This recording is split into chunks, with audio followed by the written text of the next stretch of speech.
Hello दोस्तों, कैसे हो आप। उम्मीद करता हूँ आप सब अच्छे होंगे। आज आपके लिए लीगल से संबंधित एक नया वीडियो लेकर आया हूँ। उम्मीद करता हूँ आपको यह वीडियो पसंद आएगा। तो ज़्यादा समय न लगाते हुए आइए शुरू करते हैं। आज का हमारा लीगल टॉपिक है भरण पोषण अर्थात मेंटेनेंस। वैसे तो भरण पोषण के संबंध में प्रावधान हिंदू दत्तक ग्रहण एवं भरण पोषण अधिनियम 1856 की धारा 18 से लेकर 20 में और दंड प्रक्रिया संहिता की धारा 125 से 128 तक में भी दिया गया है। लेकिन आज हम दंड प्रक्रिया संहिता में जो भरण पोषण के संबंध में प्रावधान दिए गए हैं उसके बारे में अध्ययन करेंगे। दंड प्रक्रिया संहिता के अध्याय 9 में पत्नी, संतान और माता पिता के भरण पोषण के लिए आदेश दिया गया है। भरण पोषण क्या होता है इसके बारे में जान लेते हैं। दंड प्रक्रिया संहिता की अध्याय 9 में पत्नी, संतान और माता पिता के भरण पोषण के संबंध में उपबंध करती है। यह एक सामाजिक व्यवस्था का प्रश्न है। यदि उपेक्षित व्यक्तियों को समाज में अधिक समय तक रहने दिया जाए तो इससे सामाजिक व्यवस्था पर प्रभाव पड़ सकता है और उनमें अपराध करने की प्रवृत्ति बढ़ सकती है। इसलिए उपेक्षित व्यक्तियों को त्वरित, प्रभावी और कम व्यय में उपचार उपलब्ध कराने के लिए दंड प्रक्रिया संहिता में व्यवस्था की गई है।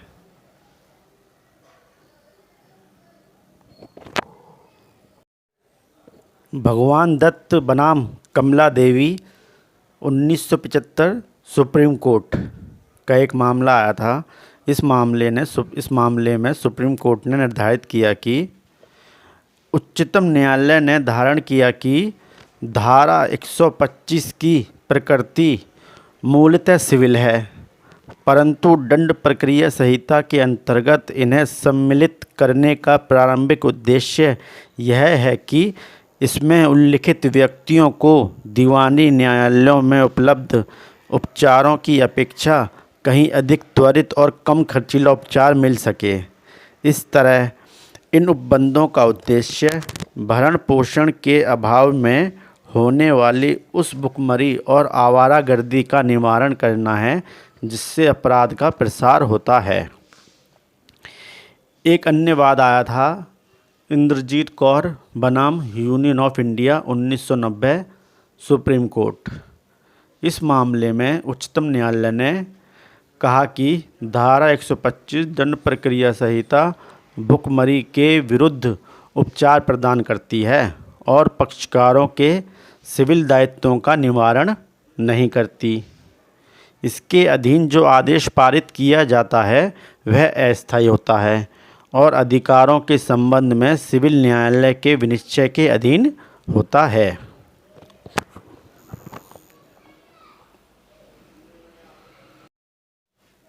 अब प्रश्न यह आता है कि अगर इसकी प्रकृति सिविल है तो सीआरपीसी में इसका प्रावधान क्यों दिया गया है। इसका जवाब है, दीवानी मामलों के निस्तारण में बहुत लंबा समय लग जाता है जिससे पीड़ित व्यक्ति को भुखमरी की नौबत आ जाती है।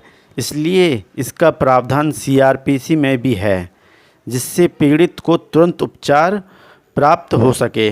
धारा 125 में जो भरण पोषण का उपचार दिया गया है वह केवल अस्थायी उपचार है। वास्तविक जो इसका निस्तारण किया जाता है वह सिविल कोर्ट के द्वारा ही किया जाता है। अगर सीपीसी के अंतर्गत भरण पोषण का आदेश दे दिया जाता है तो सीआरपीसी में दिया गया भरण पोषण को मजिस्ट्रेट रद्द कर सकता है। प्रश्न यह आता है कि भरण पोषण के संबंध में सीआरपीसी के अंतर्गत और व्यक्तिगत विधि यानी पर्सनल लॉ के अंतर्गत दोनों के अंतर्गत कार्रवाई क्या साथ साथ चल सकती है। इसका जवाब ये है कि कार्रवाई साथ साथ चल सकती है क्योंकि सीआरपीसी में भरण पोषण अस्थायी है। सीआरपीसी में भरण पोषण तब तक दिया जाता है तब तक दीवानी न्यायालयों के द्वारा उसका अंतिम रूप से निस्तारण नहीं कर दिया जाता। अब प्रश्न यह आता है कि भरण पोषण की मांग कौन कर सकता है।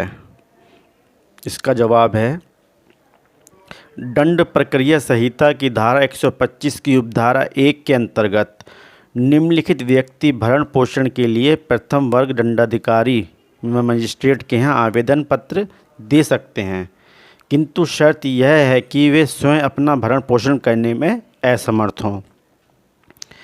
इसका तात्पर्य यह है कि व्यक्ति जो है वही केवल आवेदन कर सकता है जो अपना भरण पोषण करने में असमर्थ हो, लाचार हो। इसके अंतर्गत नंबर 1 पत्नी आती है, नंबर 2 धर्मज या अधर्मज अवयस्क संतान आते हैं, नंबर 3 ऐसी संतान जिसने वयस्कता प्राप्त कर ली हो, और नंबर 4 है पिता या माता। अब इसे विस्तार से जान लेते हैं। नंबर 1 पॉइंट है पत्नी। किसी की भी व्यक्ति की पत्नी भरण पोषण के लिए आवेदन कर सकती है।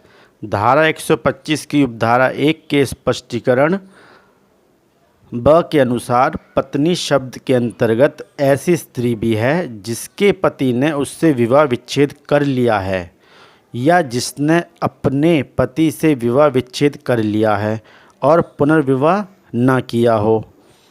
पत्नी वही मानी जाएगी जिसका विवाह विधि पूर्वक हुआ है। रखेल स्त्री ऐसा आवेदन नहीं कर सकती है।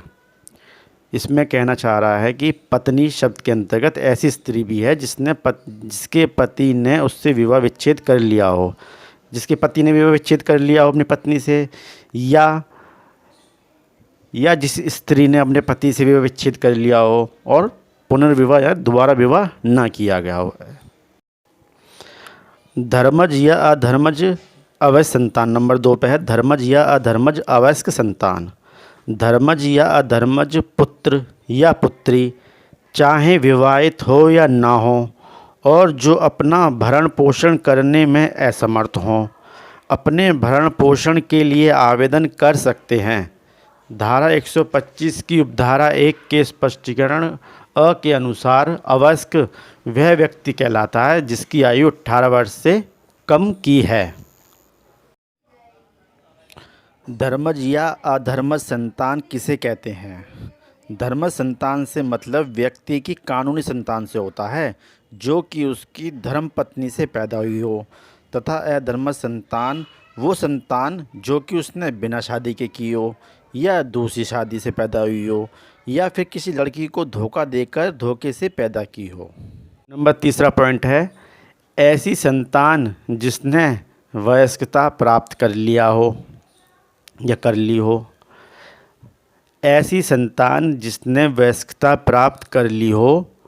अब इसके अंतर्गत विवाहिता पुत्री शामिल नहीं है। अपने शारीरिक या मानसिक या असामान्यतः क्षति के कारण अपना भरण पोषण करने में असमर्थ हैं। यानी कि ऐसी संतान इसके अंतर्गत आती है जिसने वयस्कता प्राप्त कर ली हो और या तो अपने शारीरिक या मानसिक या असामान्य क्षति के कारण जो अपना भरण पोषण करने में असमर्थ हो, वही भरण पोषण प्राप्त करने का हकदार होता है। अवयस्क किसे कहते हैं?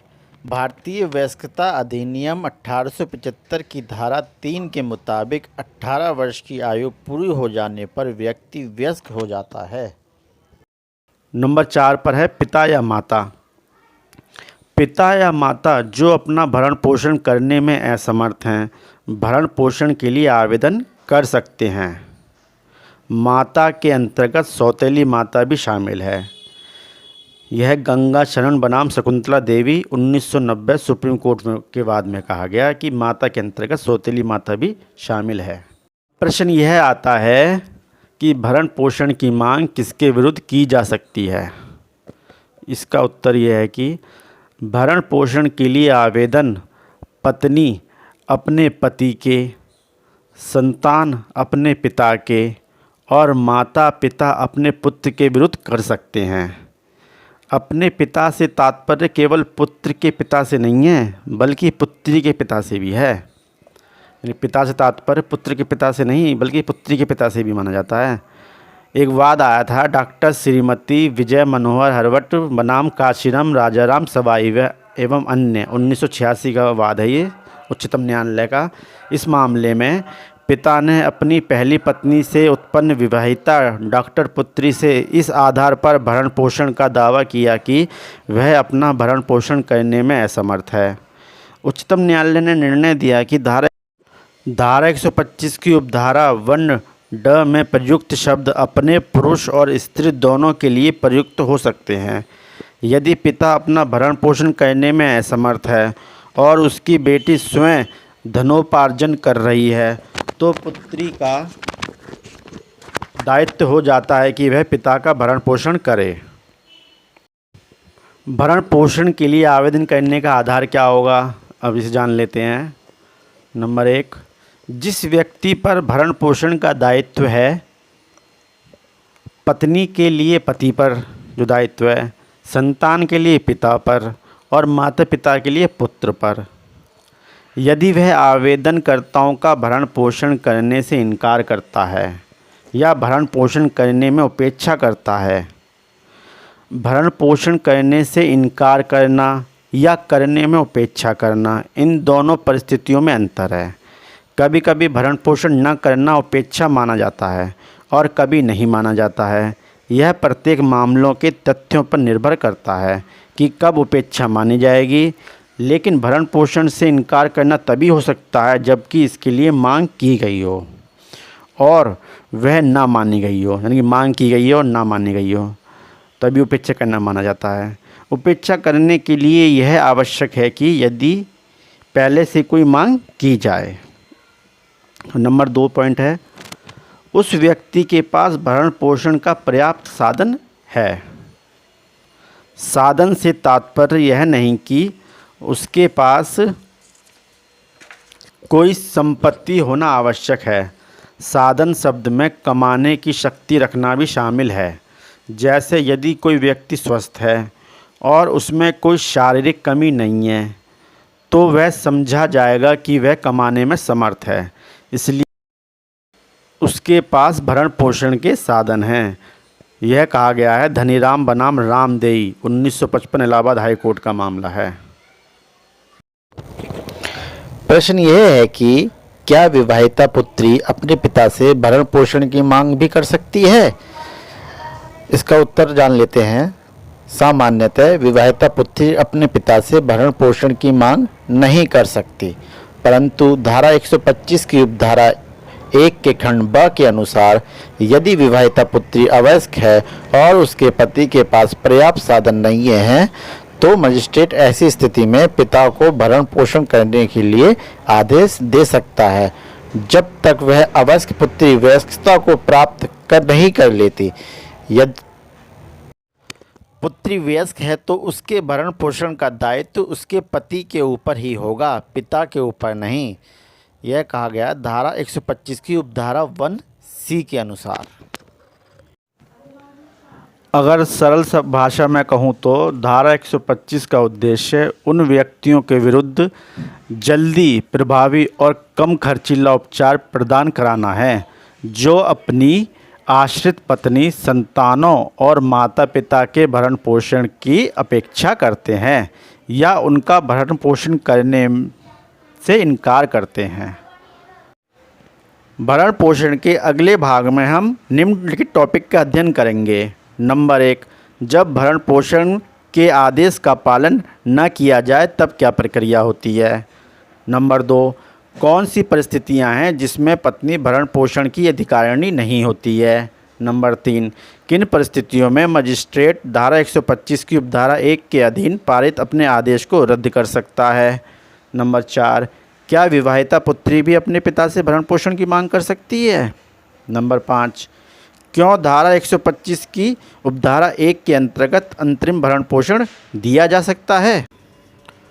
तो दोस्तों, कैसा लगा आपको वीडियो अच्छा लगा हो तो लाइक कीजिए और यदि वीडियो में कोई कमी रह गई हो तो कमेंट में बताइएगा ज़रूर, ताकि उस कमी को अगली वीडियो में सुधारा जा सके। धन्यवाद।